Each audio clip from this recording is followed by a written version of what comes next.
Hello everyone. बेटा आज से हम जो है जवाहरलाल नेहरू की बहुत ही फेमस बुक जो है डिस्कवरी ऑफ इंडिया, भारत की खोज को रीड आउट करने जा रहे हैं। इसकी मैक्सिमम जो है 9 चैप्टर है, ठीक है, जिसमें उसने भारत की स्टार्टिंग से, जब से वेद उपनिषद लिखे हुए हैं, वहाँ से स्टार्टिंग करके इंडिया की आज़ादी तक जो है वो सारा कुछ वर्णन किया है। कहने का भाव कि अगर आप जो एक बुक रीड आउट कर लेते हो तो आप इंडिया को अच्छी तरह समझ सकते हो कि ये पास्ट में कैसा था और बाद में ये कैसे डेवलप हुआ, डाउन कैसे हुआ, फिर दोबारा से डेवलप कैसे हुआ, कौन कौन सी इसकी कमजोरियाँ रहीं, और लेकिन किस संस्कृति की बदौलत जिसने अपनी जो होंद है, अपनी जो पहचान है, उसे बरकरार रखा। ठीक है, तो इसके पार्ट आएंगे। नेहरू जी ने अपनी जो बुक लिखी हुई है भारत की खोज, उसे 9 जो है यूनिट में डिवाइड किया है। अहमदगढ़ नगर का किला जब वो देश की आज़ादी के दौरान जेल में गए थे, ठीक है, तो किस प्रकार वो अहमदनगर के किले के बारे में वर्णन करते हैं। तलाश, सिंधु घाटी की सभ्यता, युगों का दौर, नई समस्याएं, अंतम दौर एक, अंतम दौर दो, तनाव, दो पृष्ठभूमियाँ, भारतीय और अंग्रेजी उपसहार। ये 9 उसने यूनिट के दौरान उसे डिवाइड किया है। तो जो जैसे अहमदनगर का किला है, इसको आगे उसने सब 2 यूनिट को डिवाइड किया है। तो हो सकता है, कोशिश तो करूँगी मैं 10-12 वीडियो में इसे कंप्लीट कर दूँ। तो कुछ जो है वीडियो, जैसे किसमें 8-8 यूनिट आ रहे हैं, जैसे युगों का दौर है, उसमें रामायण, महाभारत, बुद्ध धर्म, ऐसे सभी को एक्सप्लेन किया है 1 बाय 1। 10 यूनिट उसके बीच में आ रहे हैं।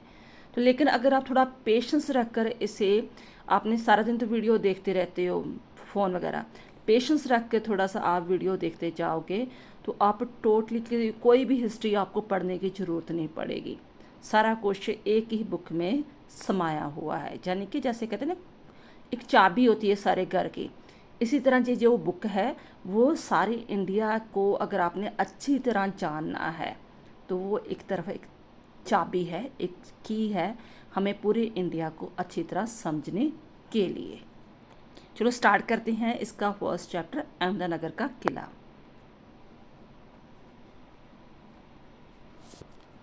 फर्स्ट चैप्टर स्टार्ट करते हैं। नेहरू जी उसको टाइटल दिया है अहमदनगर का किला।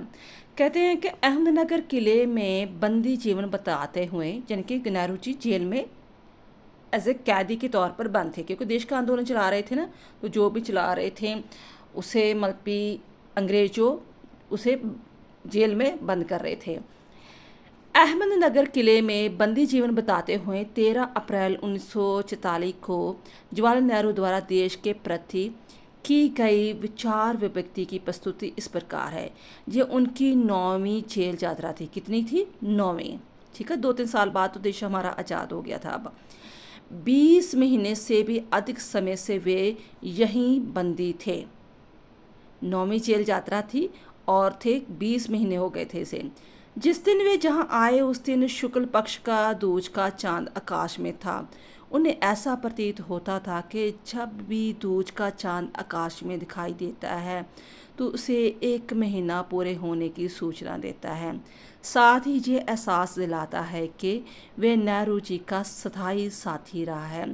चांद लेखक हेतु इस बात का भी संदेशवाहक रहा है कि अंधेरे के बाद हमेशा ही उजाला जरूर आता है। अर्थात कठिनाइयाँ बेशक आ रही हैं, ठीक है, लेकिन एक दिन हम देश को जरूर आज़ाद कर लेंगे। इस पाठ का सार है जेल में बागबानी करना। जैसे जो भी वीआईपी पर्सन होते थे उनको थोड़ा बहुत ही काम दिया जाता था। कहता है अहमदनगर किले में बंदी जीवन जीते हुए नेहरू जी ने बागबानी का कार्य शुरू कर दिया, क्योंकि उनकी आदत थी कि वो कभी खाली नहीं बैठते थे। डेली वो कई कई घंटे तपती धूप में फूलों की क्यारियाँ बनाते। सारी धरती पत्थरों, पुराने मलबे और अवशेषों से भरी हुई थी। अवशेष जो चीज़ें बच जाती हैं, ठीक है, लेकिन उन्होंने अपनी लगन व कठिन मेहनत से उसे उपजाऊ बना डाला था। अहमदनगर का इतिहास, वो अब बताते हैं कि अहमदनगर की कितनी इम्पोर्टेंस है। वो कहते हैं कि इतनी खास नहीं है, सिर्फ एक हिस्ट्री इससे रिलेटेड है, वो है चांद बीबी की। नेहरू जी का मानना है कि अहमदनगर के इतिहास घटनाओं की दृष्टि से कोई खास महत्ता नहीं है, लेकिन एक घटना जरूर है, वो है इससे रिलेटेड चांद बीबी की कहानी, जिसने अकबर के शाही सेना से अपने किले की रक्षा हेतु तो हाथ से तलवार उठाकर सेना की अगुवाई की थी।